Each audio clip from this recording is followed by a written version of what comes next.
Hello, dear all students. Have a nice day to all. Today we are going to learn Grammar Chapter 5 Use of because and therefore. So let's start. જે સૌ પ્રથમ છે બીકોઝનો ઉપયોગ ક્યારે થાય છે? એક કન્જક્શન તરીકે છે બીકોઝ ધેરફોર. બે વાક્યોને જ્યારે જોડવામાં આવે છે બીકોઝનો મિનિંગ થાય છે કારણ કે. હવે એમાં એક્ઝામ્પલ્સ આપેલા છે. Example 1, Sneha will not come to school because she is ill. Sneha શાળાએ નહીં આવે કારણ કે તે બીમાર છે. હવે આમાં એકદમ સિમ્પલ રીતે યાદ રાખવાનું કે જ્યારે રીઝન પાછળ હોય વાક્યમાં ત્યારે બીકોઝથી બે વાક્ય જોડવામાં આવે છે, અને જ્યારે રીઝન કોઈ આગળ હોય તો ધેરફોરથી વાક્ય જોડવામાં આવે છે બંને. તો સ્નેહા શાળાએ નહીં આવે કારણ શું છે? પાછળ છે રીઝન, એટલે કારણ કે શું છે? બીમાર છે. પછી બીજું એક્ઝામ્પલ છે બીકોઝનું. Nitin is sad because he lost the match. Nitin ઉદાસ છે કારણ શું છે? કારણ કે તે મેચ હારી ગયો. તો અહીંયા બંનેમાં આપણે જોઈ શકીએ છીએ કે જે એક્શન જે છે સેન્ટેન્સ બીકોઝ એક્શન આવે છે, પછી બીકોઝ અને રીઝન, એ રીતે પેટર્ન બને છે. આપણે જે બુકમાં એક્ટિવિટીઝ હતી એમાં સમજી જ ગયા છીએ ઓલરેડી. તો નીતિન ઉદાસ છે કારણ પાછળ છે મેચ હારી ગયો. એ જ રીતે ધેરફોરનો ઉપયોગ કઈ રીતે થાય છે? તો એનો ગુજરાતી અર્થ થાય છે તેથી કે પરિણામે.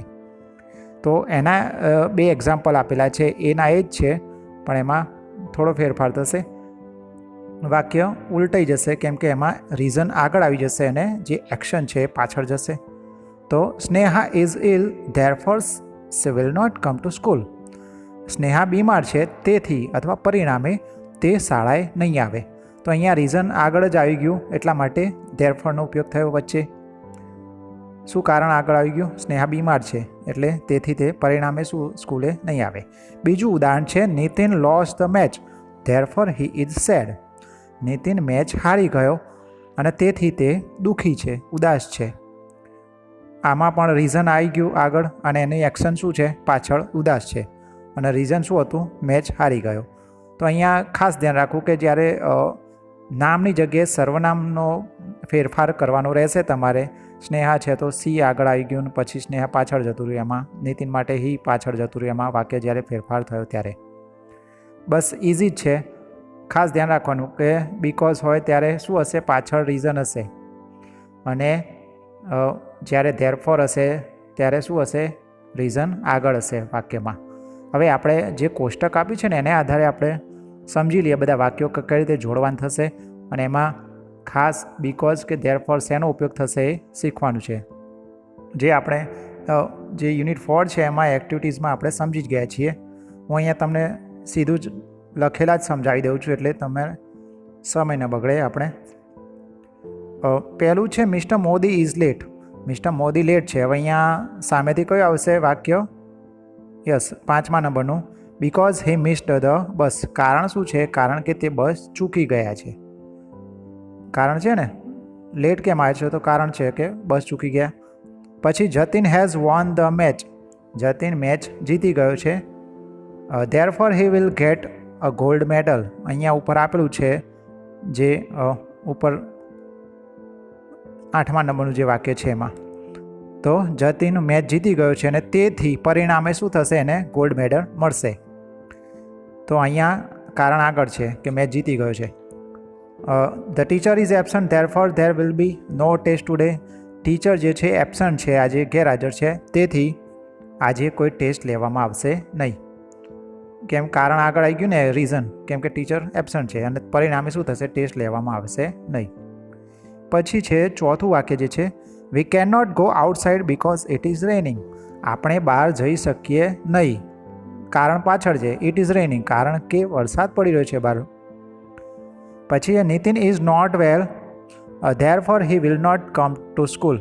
નીતિનને સારું નથી, તબિયત ખરાબ હશે એની, અને તેથી પરિણામે શું થશે? He will not come to school. તેથી પરિણામે તે શાળાએ નહીં આવે. રીઝન આગળ આવી ગયું આમાં. Bharat can't call his mother because he has lost his mobile phone. Bharat એના જે મમ્મી છે એને કોલ નથી કરી શકતો, કારણ શું છે? પાછળ છે, કારણ કે એને એનો ફોન જે છે ખોઈ નાખ્યો છે. તો અહીંયા પાછળ રીઝન છે બીકોઝ એટલા માટે આવ્યું. Mother is angry because you have not cleaned your room. મમ્મી ગુસ્સે છે કારણ કે તમે તમારો જે રૂમ છે એ સ્વચ્છ કર્યો નથી, સાફ સફાઈ કરી નથી. તમારે પણ બનતું હશે એટલે કારણ આમાં પાછળ છે એટલા માટે ગુસ્સે છે મમ્મી. પછી 8મું છે I can't come for the picnic because I have to look after my mother. હું પિકનિક પર નહીં આવી શકું કારણ કે શું છે, મારે મારી મમ્મીની સંભાળ લેવાની છે, કદાચ બીમાર પડ્યા હોય છે એટલા માટે કારણ પાછળ છે. પછી છે 9મું છે Nita is happy because she has got a new bicycle. Nita ખુશ છે બીકોઝ આવ્યું, રીઝન પાછળ હોય ઓબ્વિયસલી, કારણ કે એને નવી સાયકલ મળી છે. પછી છે 10મું જે છેલ્લું છે grandfather is tired therefore he will take rest. આમાં રીઝન આગળ આવી ગયું કે દાદા થાકેલા છે તેથી તેઓ આરામ કરશે, પરિણામે તેઓ આરામ કરશે. છે ને ઇઝી સમજવાના વાક્યો કે જ્યારે રીઝન પાછળ હોય ત્યારે બીકોઝથી વાક્ય બનશે અને જ્યારે રીઝન આગળ હોય ને એક્શન કોઈ પાછળ હોય તો ધેરફોરથી વાક્ય જોડાશે. પ્રશ્ન નંબર 2 જે છે એમાં fill in the blanks with because and therefore or therefore. બરાબર, બંનેમાંથી કોઈ એક વડે આપણે ખાલી જગ્યા પૂરવાની છે, વાક્ય સમજવાના છે. હું ડાયરેક્ટ સમજાવી દઉં છું તમને તો તમને ખ્યાલ આવી જશે. એમાં જે પહેલી છે સમીર ઇઝ લેટ તો therefore his mother is worried. Sameer મોડો છે અને તેથી પરિણામે શું થયું છે, એની મમ્મી ચિંતિત છે, બહુ મોડું થઈ ગયું છે એના માટે, કારણ આગળ છે રીઝન. બીજું છે the children have a holiday therefore they can play. બાળકોને આજે રજા છે તેથી તેઓ રમી શકે છે, ધેરફોર રીઝન આગળ છે, પરિણામે રમી શકે છે. ત્રીજું છે missus Pandya will go for shopping because she has a holiday today. આમાં રીઝન પાછળ આવી ગયું. શ્રીમતી પંડ્યા જે છે એ શોપિંગ માટે જશે, ખરીદી માટે, કારણ કે એમને આજે રજા છે. ચોથું છે અંશ is absent because he has fever. અંશ ગેરહાજર છે કારણ કે એને તાવ છે. ઓબ્વિયસલી પાછળ રીઝન આવ્યું એટલા માટે બીકોઝ આવશે. The children are shouting because the teacher is not there in the class. બાળકો જે છે એ બૂમો પાડી રહ્યા છે કારણ કે શિક્ષક જે છે વર્ગમાં નથી, કારણ પાછળ છે ઓબ્વિયસલી ઇઝી જ. પછી છે Anil has not done his homework therefore the teacher will punish him. અનિલે એનું જે ગૃહ કાર્ય છે તે કર્યું નથી અને તેથી એના શિક્ષક જે છે એને સજા કરશે. શું કારણ, રીઝન આ ગયું આગળ, કેમ કે હોમવર્ક નથી કર્યું અને તેથી પરિણામે શું થશે, સજા કરશે એને. Harsh missed the bus therefore he will go by auto rickshaw. Harsh bus ચૂકી ગયો અને તેથી તે ઓટો રિક્ષામાં જશે, કારણ આગળ છે. પછી father is angry therefore I will talk him tomorrow. હવે અત્યારે પપ્પા ગુસ્સે છે તો શું કરીશ, તેથી હું એમને આવતીકાલે વાત કરીશ. ગુસ્સે છે એટલા માટે પરિણામે આવતીકાલે વાત કરીશ. 9મું છે Deepika was late because she missed the bus. Deepika મોડી હતી કારણ કે તે બસ ચૂકી ગઈ. આમાં ધેરફોરનો બહુ ઓછો ઉપયોગ આવશે એટલે બીકોઝ વધારે રાખવાનું ધ્યાન, કારણ કે તે બસ ચૂકી ગઈ. પછી છે 10મું છે Ram was tired therefore he did not play with us. Ram થાકેલો હતો, પરિણામે શું થયું, તે અમારી સાથે ન રમ્યો. 11મું છે we have von the match therefore we will have a party. અમે મેચ જીતી ગયા અને તેથી અમે પાર્ટી કરીશું. ઓકે, રીઝન આગળ જ છે કેમ કે મેચ જીતી ગયા. Richa has left the school because her father has a job in Surat નાઉ.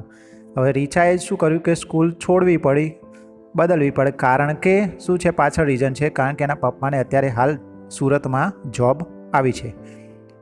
પછી છે આઈ એમ નોટ ગોઈંગ હોમ નાઉ. 13મું વાક્ય જે છે because I have lot of work. હું અત્યારે ઘરે નહીં જાઉં કારણ કે મારે ઘણું બધું કામ છે, રીઝન પાછળ છે, ઘણું બધું કામ કરવાનું છે એટલા માટે. 14મું છે it is Sunday today therefore I can get up late. ભાઈ આજે રવિવાર છે તેથી હું મોડો ઉઠી શકું છું, કેમ કે શાંતિથી ઊંઘવાનું હોય ને રવિવારના દિવસે એવું કહે છે, કારણ આગળ છે.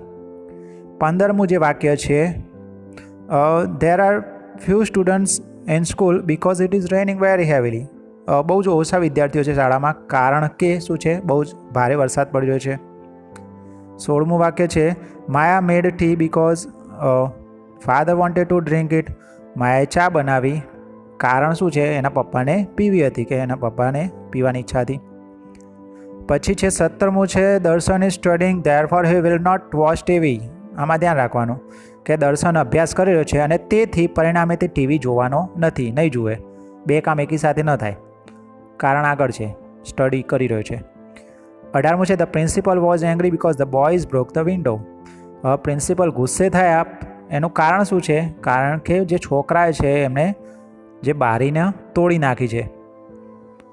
રીઝન પાછળ છે. પછી father is in Navsari therefore he will not attend the function here. Father જે પિતા છે નવસારીમાં છે અને તેથી તેઓ આ જે ફંક્શન છે એમાં હાજરી નહીં આપે, કાર્યક્રમમાં હાજરી નહીં આપે. રીઝન આગળ છે. અને છેલ્લી ખાલી જગ્યા mister Dave went home because he had no work in the office. શ્રીમાન દવે જે છે એ ઘરે ગયા કારણ કે એમને કંઈ જ કામ નહોતું. રીઝન પાછળ છે કે કંઈ કામ નહોતું એટલે જતા રહ્યા. બસ ઇઝી જ છે. તમારે વાક્ય સમજવાના, ગુજરાતી અર્થ એના અને એ પ્રમાણે બિકોઝ ધેરફોરનો ઉપયોગ કઈ રીતે કરવો એ તમારે લખવાનું રહેશે ત્યારથી. હવે આમાં થોડા ઘણા ફેરફાર થશે. જે ક્વેશ્ચન 3 છે એમાં write the sentence using because and therefore. એમાં જે સર્વનામોનો ઉપયોગ કરવાનો થશે. થોડી ઘણી વાક્ય રચના અમુક વાક્યમાં ધેરફોરનો યુઝ કરીશું ને ત્યારે થશે.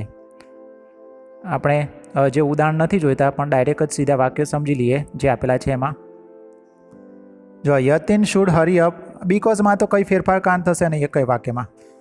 You should hurry up because the train is about to leave. વચ્ચે જોડવાનું છે કે તમારે ઉતાવળ કરવી જોઈએ કેમ કે ટ્રેન છૂટવાની તૈયારી છે. આમાં કંઈ ફેરફાર નથી, ખાલી ધેરફોર કરવાનું છે અને એમાં ઉલટાવી નાખવાના વાક્ય પાછળનું એના આગળ લાવવાનું થશે. The train is about to leave therefore you should hurry up. Train છૂટવાની તૈયારી છે તેથી પરિણામે તમારે ઉતાવળ કરવી જોઈએ. બીજામાં ખાલી તમારે સર્વનામનો અને નાઉનનો ચેન્જ કરવાનું થશે. બીજું છે we should save water it is our life line. તો શું કારણ છે? બિકોઝ આવશે ખાલી જોડવાનું. We should save water because it is our life line, કારણ કે આપણી જીવાત દોરી સમાન છે પાણી એ. અને water is our life line therefore we should save it. હવે વોટર થઈ ગયું, ઇટ શેના માટે વાપર્યું? તો વોટર માટે. તો water is our life line, પાણી આપણી જીવાદોરી સમાન છે તેથી આપણે એને બચાવવું જોઈએ. ઈટ વપરાયું વોટર માટે, સર્વનામ. પછી છે Umang will come early because the teacher comes at 8 AM. આમાં તો ખાલી ઉલટાનું છે, આમાં કંઈ ફેરફાર નથી. ઉમંગે વહેલા આવવું જો પડશે કારણ કે ટીચર 8 વાગે આવે છે. The teacher comes at 8 AM therefore Umang will come early. 8 વાગે આવવાના છે તેથી ઉમંગ વહેલો આવશે. આમાં ખાલી ફેરફાર કશું કારણ નથી. પછી જે ચોથા નંબરનું વાક્ય છે એમાં પણ કશો ફેરફાર નથી, ખાલી બિકોઝ ધેરફોરથી ઉલટાઈ નાખવાનું થશે. We must reach by 10 o'clock because the programme begins at 10:30. ઉતાળ કરવી જોઈએ કેમ કે 10 વાગે પહોંચવું જ પડશે કારણ કે 10:30 પ્રોગ્રામ શરૂ થઈ જશે એટલે વહેલા જઈને બેસી જાય. પછી the programme begins at 10:30 therefore we must reach by 10 o'clock.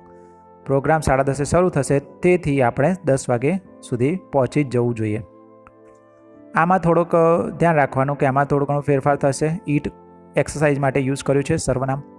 You should exercise regularly because it keeps you fit. બરાબર, તમારે કસરત કરવી જોઈએ કારણ કે તે તમને તંદુરસ્ત ફિટ રાખે છે શારીરિક રીતે. અને હવે ઈટની જગ્યાએ શું કરવાનું થશે? ધેરફોરમાં exercise. Exercise keeps you fit therefore you should exercise regularly, અથવા you should do it regularly પણ લખી શકો તમે શોર્ટમાં. એક્સરસાઇઝ કીપ યુ ફિટ એટલે તમને ફિટ રાખે છે તેથી તમારે દરરોજ એક્સરસાઇઝ કરવી જોઈએ અથવા તમારે તે કરવી જોઈએ. ડુ ઇટ રેગ્યુલરલી પણ તમે લખી શકો. આમાં પણ થોડોક ધ્યાન રાખવાનું છે.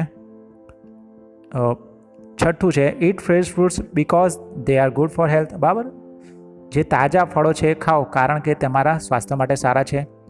હવે દે આર કોના માટે વાપર્યું છે? તો ફ્રેશ ફ્રૂટ્સ માટે બહુવચન છે તો શું લખવાનું? Fresh fruits are good for health therefore we should eat them. હવે આમાં યુ શુડ પણ લખી શકો અને વી શુડ લખી શકો. બરાબર, તો fresh fruits are good for health, જે તાજા ફળો છે એ સ્વાસ્થ્ય માટે સારા છે તેથી આપણે એને ખાવા જોઈએ. શુડનો ઉપયોગ થશે આમાં સલાહ સૂચન માટે જેવું છે. 7મામાં તો ખાલી બિકોઝ ધેરફોર લખીને એના જ લખવાનું થશે. Jaya cooked food because mother was not at home. Mother was not at home therefore Jaya cooked food. જયાએ ખાવાનું બનાવ્યું કારણ કે મમ્મી ઘરે નહોતા તેથી જયાએ ખાવાનું બનાવ્યું. આમાં પણ ખાલી સર્વનામનો ફેરફાર થશે. ગીતાની જગ્યાએ સી અને બસ એમાં જ, બીજું કશું કરવાનું નથી. Geeta came late because she was busy. Geeta ઘરે લેટ આવી કારણ કે તે કામમાં વ્યસ્ત હતી. અને સીની જગ્યાએ આમાં Gita was busy therefore C કેમ લેટ. ગીતા વ્યસ્ત હતી તેથી તે લેટ આવી. સીની જગ્યાએ ગીતાની જગ્યાએ સી વપાણ થશે ધેરફોરમાં. આમાં થોડા ફેરફાર થશે 9મા 10મામાં, એ ધ્યાન રાખવા. Do not cut trees because trees are important for environment. બરાબર, વૃક્ષો કાપશો નહીં કારણ કે તે આપણા પર્યાવરણ માટે બહુ જ મહત્ત્વપૂર્ણ છે. અને trees are important for environment, આટલું તો એના જ રહ્યું. અને ધેર ફોર આવશે ને પાછળનું થોડું બદલવાનું છે. વી શુડ નોટ કટ ધેમ, બહુ વચન છે એટલા માટે ધેમ આવશે. Trees are important for environment શું છે? વૃક્ષો જે આ પર્યાવરણ માટે બહુ જ મહત્ત્વના છે, તેથી આપણે એને કાપવા ન જોઈએ. સલાહ સૂચન માટે છે એટલે વી શુડનો ઉપયોગ થશે. આપણે એને કાપવા ન જોઈએ. અને છેલ્લું વાક્ય છે 10મું, do not tease animals it is a bad habit. શું છે? પ્રાણીઓને હેરાન ન કરશો because it is a bad habit. આમાં તો બિકોઝથી જોડવાનું, કારણ કે તે ખરાબ આદત છે આપણી. અને આમાં તમે ટેલિંગ અ લાઈ વાળું તમે એક એક્ઝામ્પલ આપણે આગળ સમજી ગયા છે કે ટેલિંગ લાઈ ઇઝ અ બેડ હેબિટ, ખોટું બોલવી એ ખરાબ આદત છે, એના જેવું છે. તો જ્યારે ધેરફોરથી ઉપયોગ કરીશું તો આઈએનજી વાળું કરી નાખવું પડશે. તો teasing animals is a bad habit, પ્રાણીઓને હેરાન કરવા એ બહુ જ ખરાબ આદત છે, આઈએનજી વાળું રૂપ આવશે એમાં. Therefore we should not tease them, અને તેથી આપણે એમને હેરાન ન કરવા જોઈએ. અહીંયા એનિમલ્સ માટે બહુવચન છે, પહેલામાં ટ્રીઝ માટે બહુવચન છે, એટલા માટે ધેમ વાપર્યું છે આપણે. આમાં થોડા ઘણા ફેરફાર થાય છે ધેરફોરમાં, એ ખાસ ધ્યાન રાખીને લખવા, કેમ કે ગ્રામેટિકલ મિસ્ટેક કોઈ ન થાય તમારે. સરળ જ છે પણ થોડું સમજવાનું, જે ના ખબર પડે એમાં જોઈને. તો આ વિડીયો જે જોઈને ચેપ્ટર 5 જે ગ્રામર છે આપણે બિકોઝ અને ધેરફોરનો કઈ રીતે સેન્ટેન્સમાં કે બ્લેન્કમાં યુઝ કરતા શીખ્યા. આઈ હોપ કે તમને આમાં સમજ પડી જ ગઈ હશે. તો તમે આ વિડીયો જોઈને પછી એક્સરસાઇઝ જે છે એમાં આન્સર્સ લખવાના. Thank you so much. C you letter. Take care. Good bye.